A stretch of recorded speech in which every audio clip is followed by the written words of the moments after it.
En tant que parent, en tant que pasteur, en tant que serviteur, en tant qu'époux, en tant que certaines de ces choses que j'arrive à être, si je le peux, par jour, je me pose toujours cette question de comment prendre ce que j'ai entre mes mains et les transmettre à une autre génération, les transmettre à d'autres personnes qui peuvent pérenniser l'appel ou la chose que le Seigneur a mis entre nos mains. Entre autres, se trouve la bénédiction. Comment faire en sorte que une autre génération se mette à vivre cette bénédiction? Comment on transmet les bénédictions? À cette question, première réponse, je vous suggère, priez à Dieu pour la personne.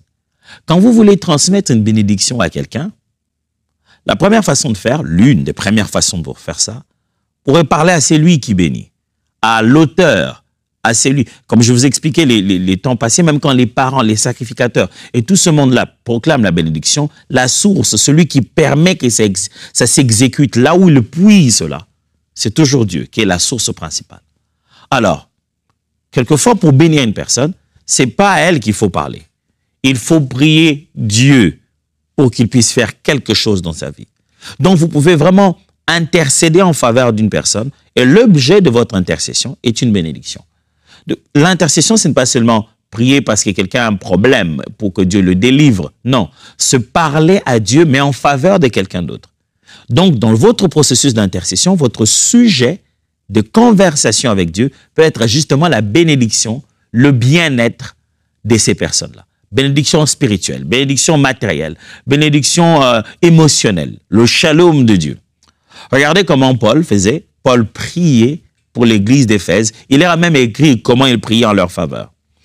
Éphésiens chapitre 1, versets 16 à 19. Éphésiens chapitre 1, versets 16 à 19. Je vais lire la version parole vivante. Lisons ensemble. Je ne me lasse pas, dans toutes mes prières pour vous, de témoigner ma reconnaissance pour l'œuvre accomplie en vous. Ce que je demande, ce que Dieu de notre Seigneur, le Dieu de notre Seigneur Jésus-Christ, le Père qui possède toute gloire, vous donne l'esprit de sagesse et de pénétration spirituelle pour que vous puissiez sonder ces mystères afin d'arriver à mieux le connaître. Ouh, quelle demande! Il demande ça à Dieu. Qu'il vous accorde une pleine lumière et qu'il augmente l'équité de votre vision spirituelle afin que vous compreniez en quoi consiste l'espérance vivante à laquelle vous avez été appelés et que vous sachiez quelle merveille vous êtes en droit d'attendre. Car inépuisable est la richesse du glorieux héritage que Dieu réserve à ceux qui lui appartiennent. Que vous preniez conscience de l'étendue incommensurable du pouvoir dont il dispose en faveur de nous qui plaçons notre confiance en lui. Ouh, waouh! Paul est en train de dire, vous savez, moi je prie, je parle à Dieu pour vous, pour qu'il vous donne cette bénédiction. Quelle bénédiction? Oh, que vous puissiez comprendre les mystères qui s'attachent à sa personne, toutes les faveurs, les bonnes choses spirituelles qui sont là-bas, qu'il vous bénisse par une clairvoyance, une capacité à bien comprendre, à bien voir son plan dans votre vie. Frères et sœurs, quand vous voulez bénir, transmettre la bénédiction, première option, vous pouvez prier à Dieu qu'il visite ces personnes. Seigneur, je prie que tu bénisses mon frère, que tu bénisses ma sœur. C'est bien. Mais après avoir suivi Teach 2 semaines, vous savez que vous pouvez quand même aller un peu plus loin que ça. Vous pouvez dire, Seigneur, je prie que tu bénisses mon frère.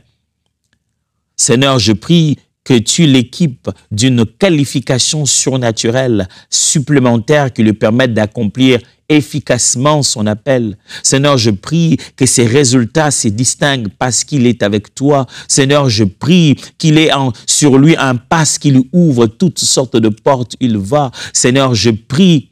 Tu es en train de prier à Dieu de faire du bien à quelqu'un, tant spirituellement, matériellement. Seigneur, je prie qu'il vive ton shalom, qu'il soit en paix chez lui, à la maison, au travail. Seigneur, que tout le 360 degrés des aspects de sa vie soit équilibré, de sorte qu'il ne soit pas un homme de prière sans être un homme de bonne vie dans sa famille, de sorte qu'il ne soit pas juste un bon mari sans être quelqu'un qui craint Dieu dans le quotidien. Seigneur, qu'il vive une vie équilibrée pour laquelle tu es heureux. Ça, c'est bénir quelqu'un dans la prière. Cette personne peut être là devant vous pendant que vous priez à Dieu, elle peut être absente, mais une des premières façons de transmettre la bénédiction, c'est la prière. Prier à Dieu pour que la personne soit bénie. La deuxième façon de le faire, c'est parler directement à la personne sur son avenir.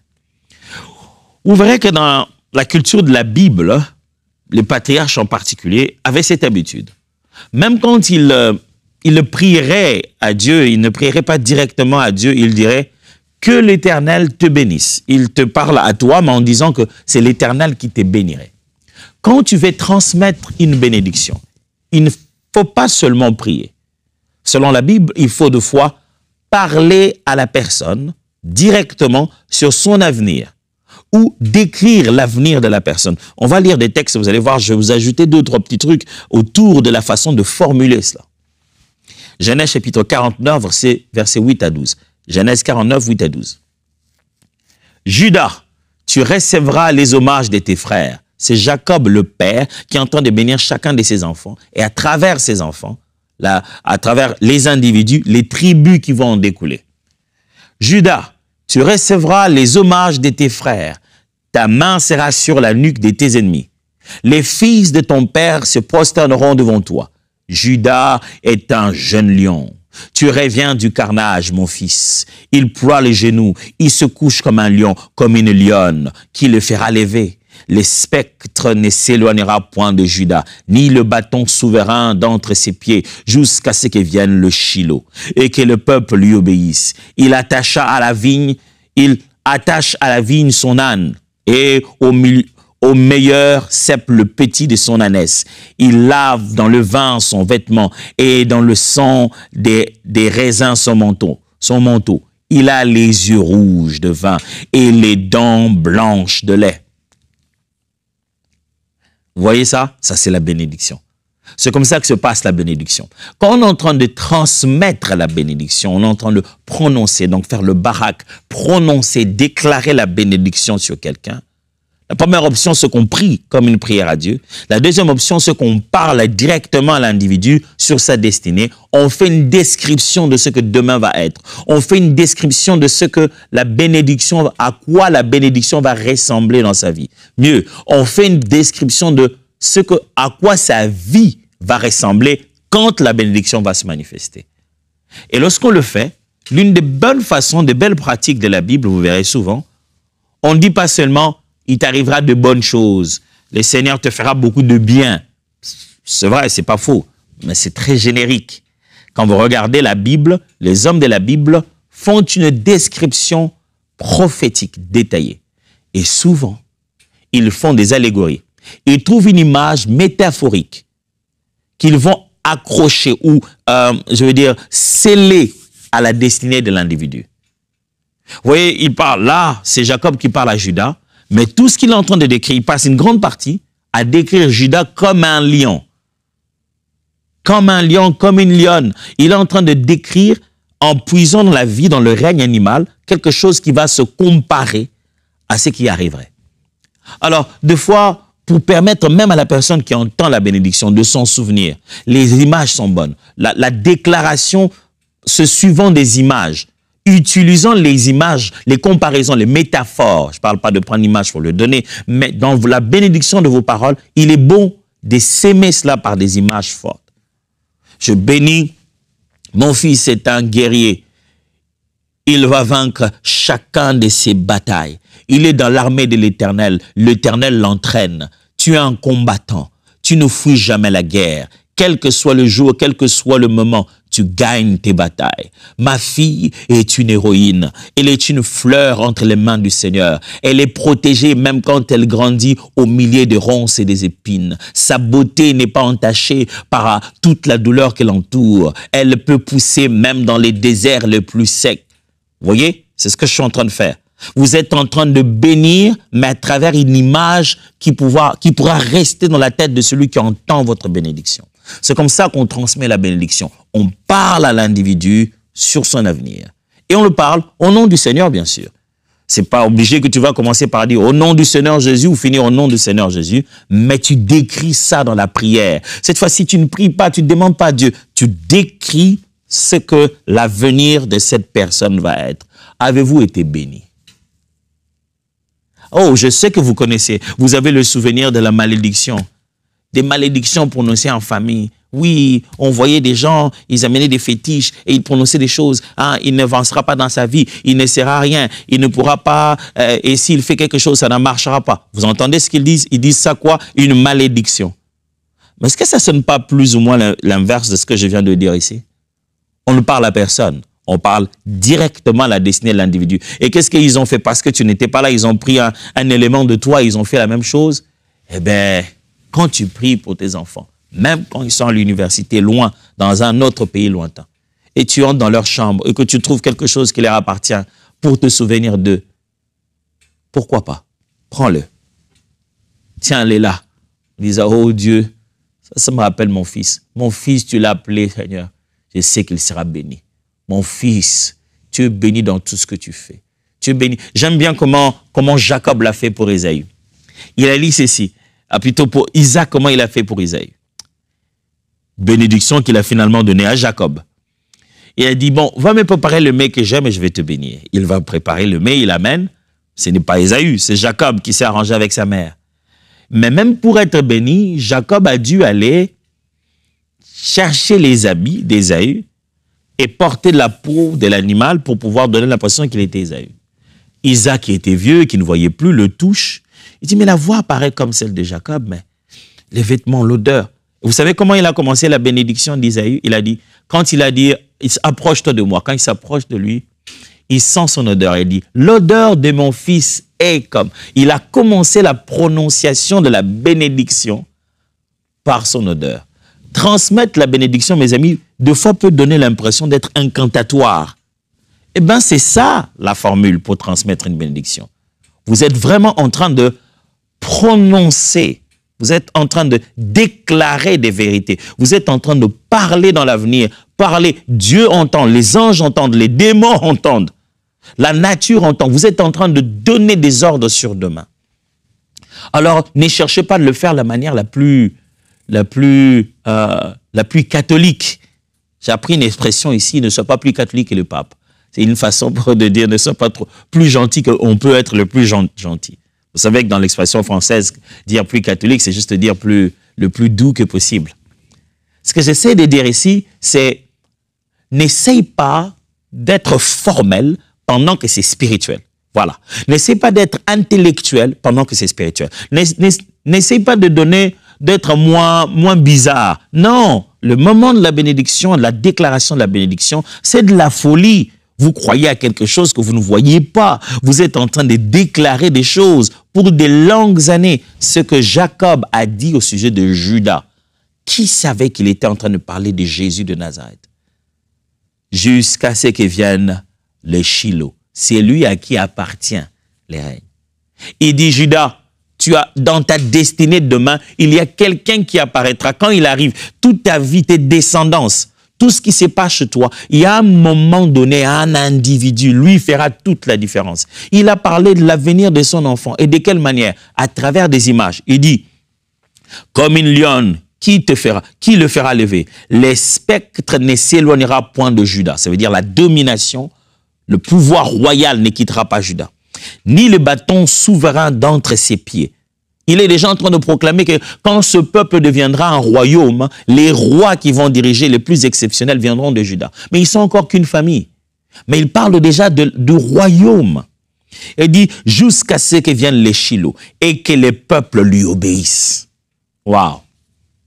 Béni soit celui dont le parent peut le proclamer pour lui une bénédiction pour des générations et des générations. C'est comme ça qu'on transmet la bénédiction. Homme de Dieu, vous êtes en train de transmettre la bénédiction à votre peuple, à votre frère, à votre sœur. Femme de Dieu, vous êtes en train de transmettre la bénédiction au peuple qui sont en train de servir avec vous dans le ministère. Ne leur dites pas seulement que Dieu vous bénisse, bien-aimés. Je vais prier pour Dieu, pour vous. Oh Dieu Tout-Puissant, bénis mes frères et sœurs. Sans toi, qu'est-ce qu'ils peuvent faire? Il y a cette prière qui existe. Mais quand vous êtes devant eux, là, ils sont là présents. Vous voulez les bénir, vous voulez proclamer la bénédiction, ah ben, proclamer la bénédiction.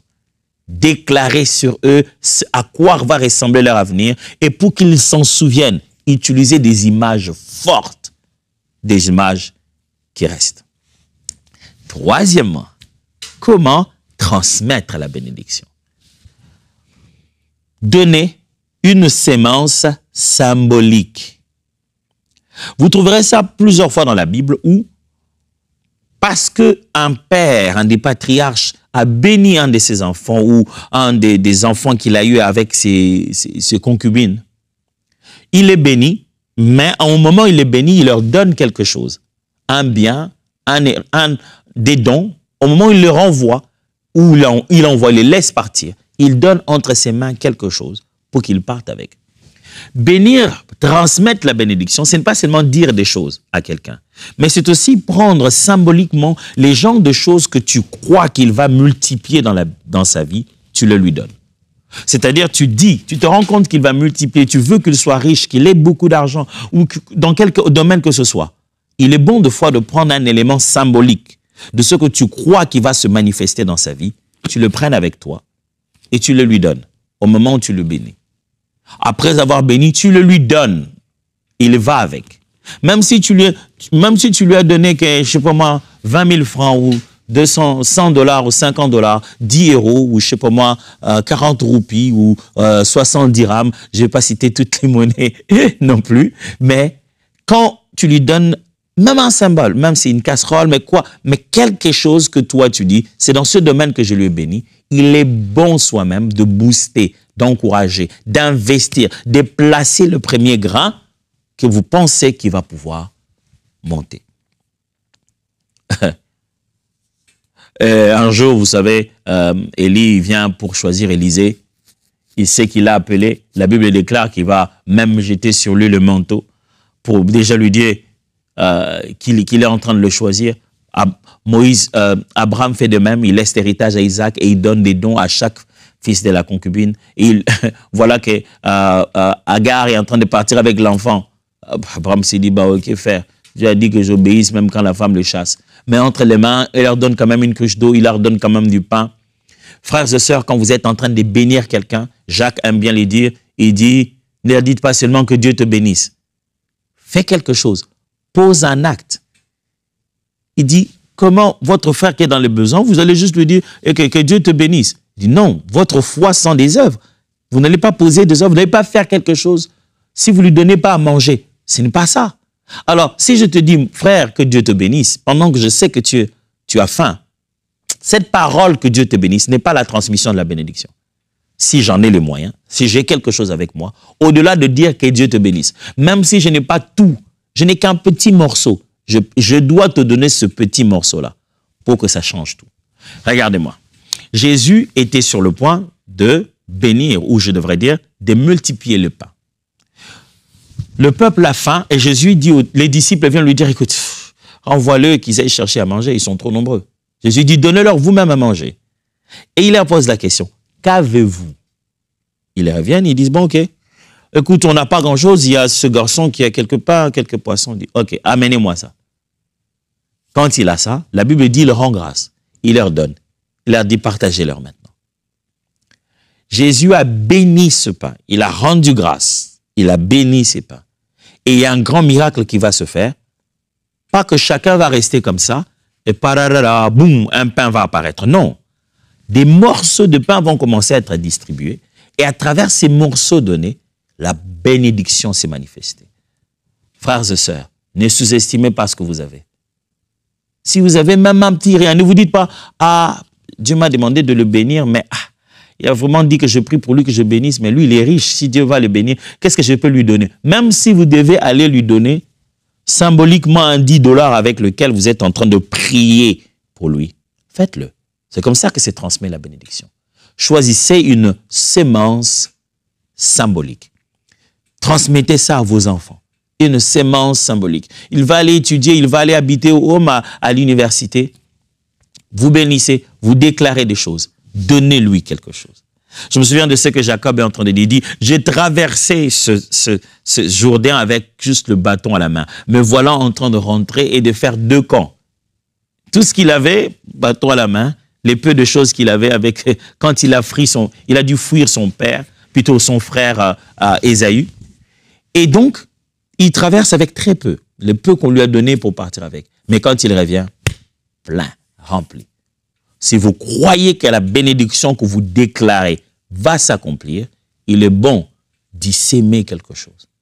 Je suis arrivé à des endroits où le Seigneur a mis une parole en moi sur quelque chose qu'il est sur le point de faire dans une assemblée ou quoi que ce soit. Et rien que parce que je vais m'identifier avec cette bénédiction, sachant qu'elle elle va aussi arriver sur moi. J'ai fait une offrande, je donnais quelque chose. Il m'est arrivé aussi de fois où le Seigneur me donne une parole pour quelqu'un. Il me dit, voilà ce que je vais faire pour lui.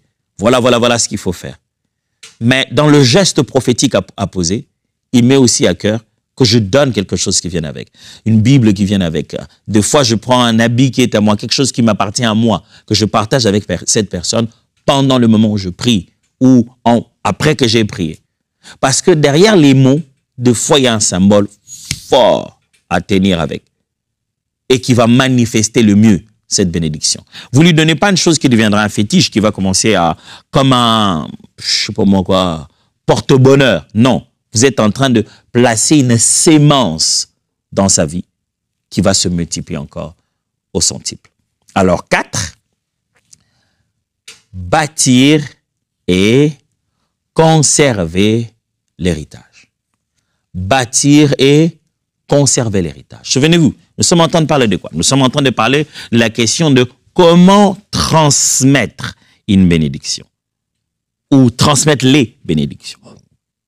Vous êtes béni, vous avez le don, la capacité, je ne vais pas dire le don, vous avez le droit plutôt de transmettre une bénédiction. Je montrerai plusieurs autres manières par lesquelles une bénédiction se transmet. Ça se transmet par la prière, vous priez à Dieu pour qu'il puisse bénir la personne, ou alors vous parlez directement à la personne et sur son avenir, vous déclarez des paroles de bénédiction sur elle, ou alors vous ajoutez à cela une sémence symbolique, un bien ou quelque chose de physique que vous lui donnez autour de ce pourquoi vous avez prié pour lui. Et en fin de compte, je suis en train d'expliquer maintenant que vous pouvez bâtir et à la fois conserver un héritage.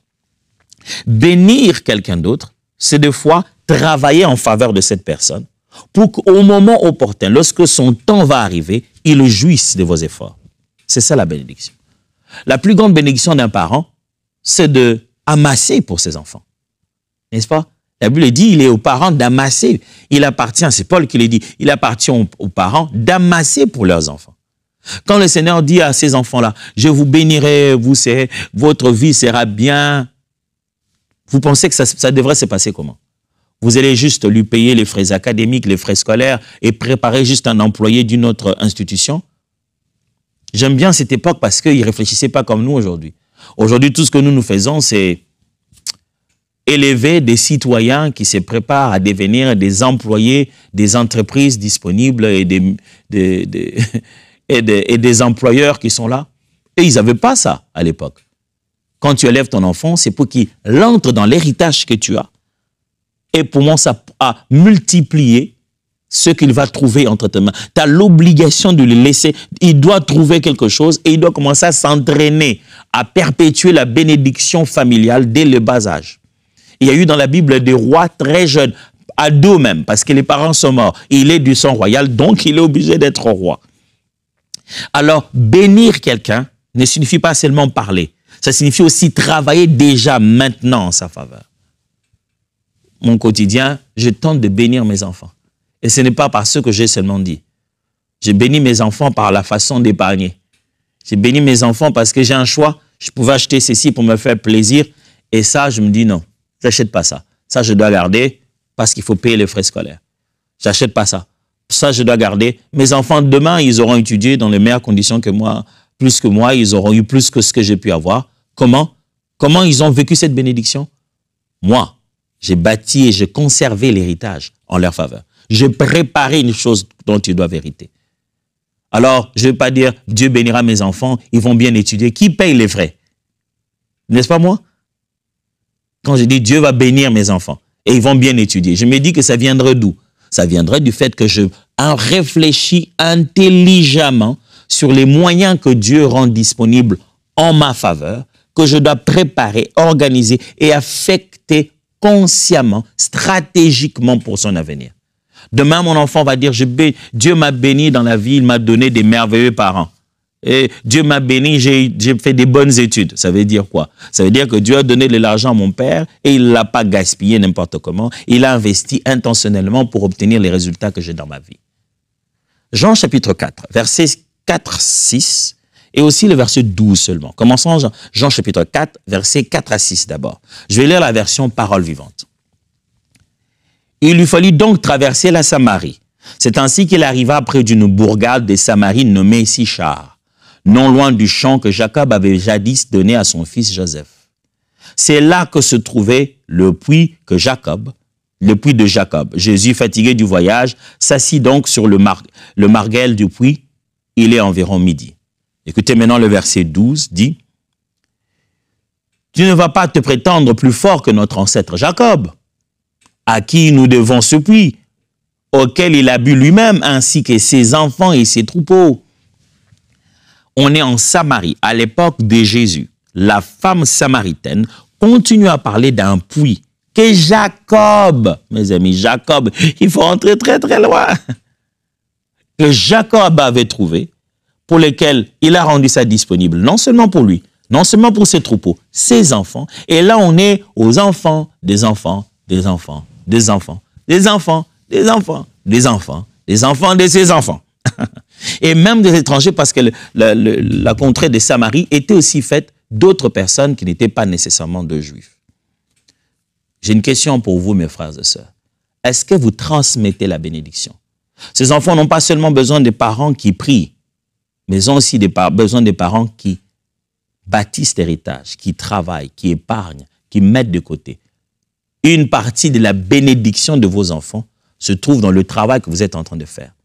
L'une des raisons pour lesquelles Dieu fait qu'on puisse vous promouvoir au travail, vous donner un bon travail qui vous permet d'avoir un salaire, ce n'est pas que pour vous.